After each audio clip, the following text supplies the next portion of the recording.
Have you ever wondered if merit operates like a cosmic vending machine? You insert a £1 coin, you get 1 point.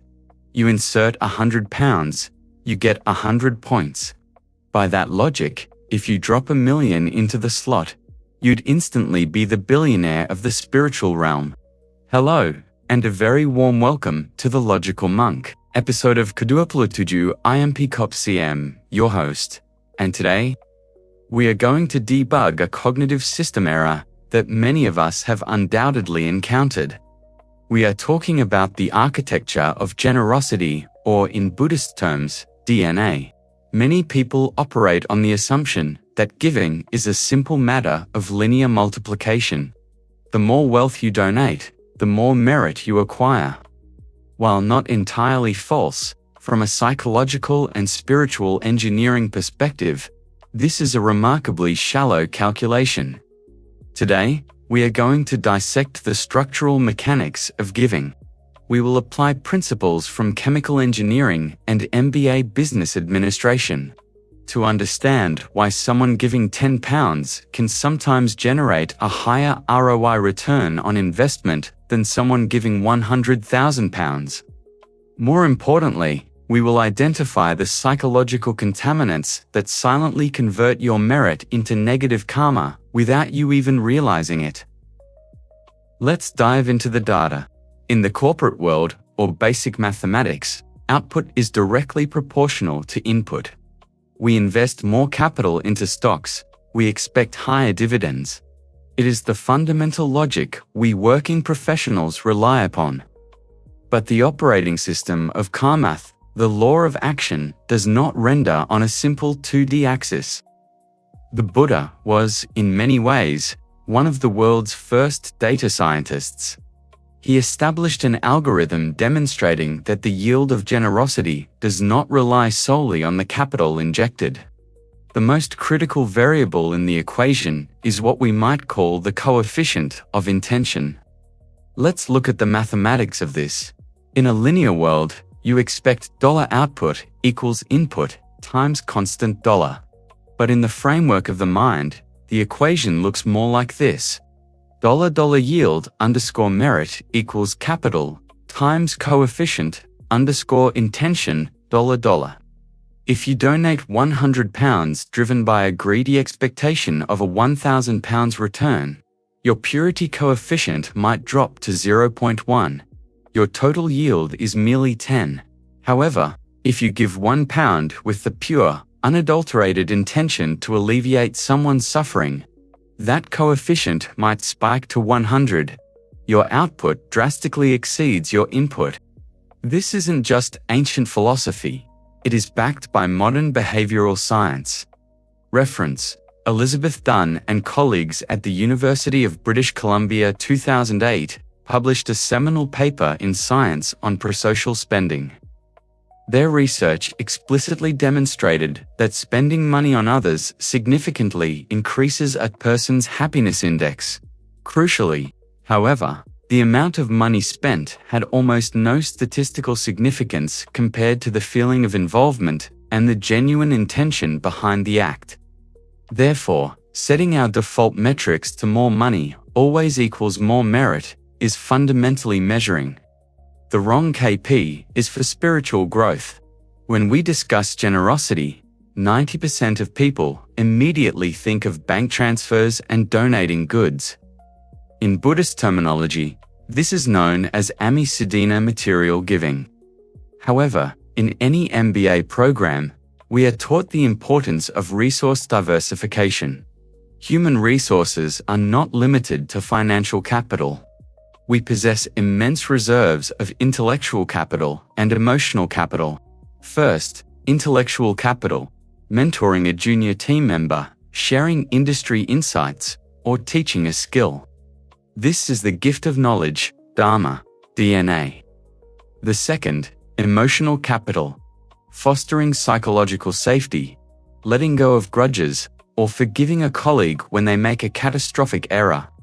This is the gift of fearlessness and forgiveness, Abia. Let's examine a world-class case study. Google's Project Aristotle. Google spent years analyzing the secret behind their highest performing teams. What did they find? The most successful teams weren't the ones with the largest budgets or the most individual geniuses. It wasn't about injecting financial capital. The defining factor was psychological safety. It was the teams where individuals felt safe to speak up, share ideas, and make mistakes without the fear of being professionally crucified. This, my friends, is the highest level of abahayadine applied in a corporate structure. It drives infinitely more productivity and innovation than any financial injection ever could. Now we arrive at today's core thesis.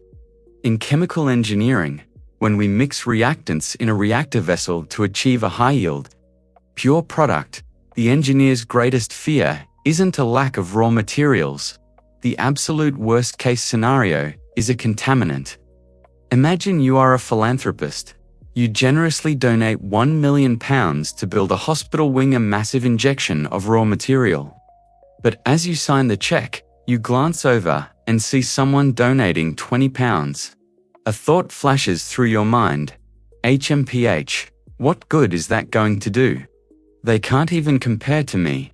In that precise millisecond, a highly toxic contaminant called manya, which translates to ego or conceit, has just dropped into your spiritual reactor.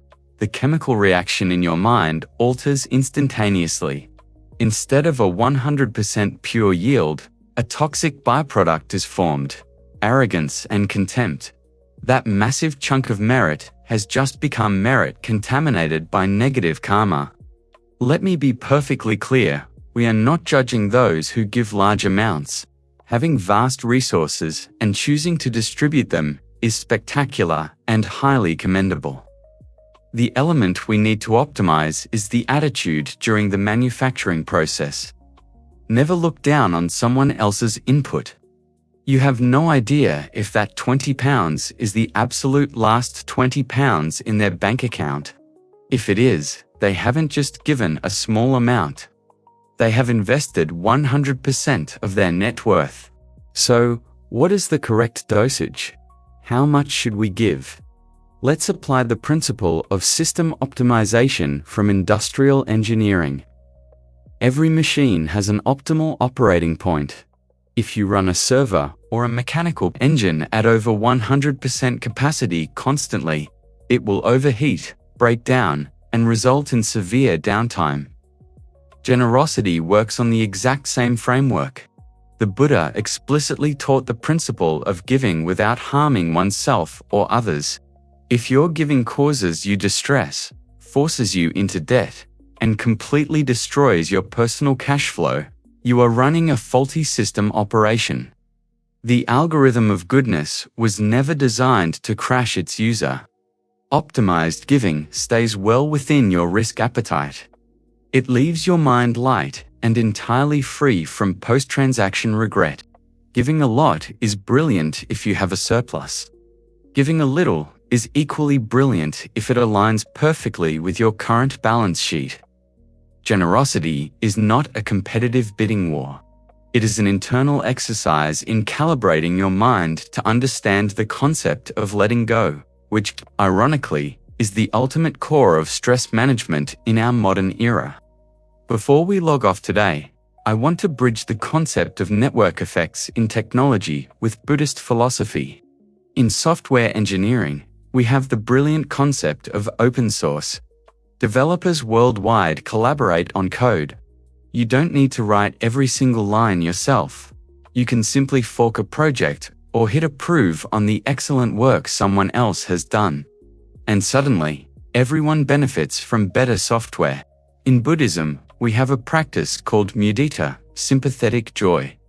This is quite literally the open source system of merit. When we do good, we reap the yield. But when someone else does good, and we genuinely rejoice and validate their action in our hearts, we receive a share in that current of goodness without spending a single penny. This is true leverage. It is the ultimate exponential multiplier. Let us collaboratively build a society based on an interconnected network of understanding. We must stop measuring human value based on the digits on a bank transfer receipt. When you see someone doing good whether it's giving £1, £1,000, or simply volunteering their physical energy, just internally click approve and share in that joy. And for those who are still trapped in the bug of linear merit calculation, or who accidentally run the comparison protocol in their heads, that is entirely fine. We don't judge. We simply present the data, offering a new perspective. Look here. If you just tweak this one line of code in your mindset, the yield of happiness you generate will scale exponentially. If you spot a bug in your thinking, simply apply a patch update. Make your mental software a little bit better, a little more refined, every single day. For this episode of The Logical Monk, I hope you take this framework of giving and successfully deploy it into your daily life and your workplaces. Until next time, I wish you all a highly robust mental system architecture with the fewest possible bugs. Thank you, and goodbye.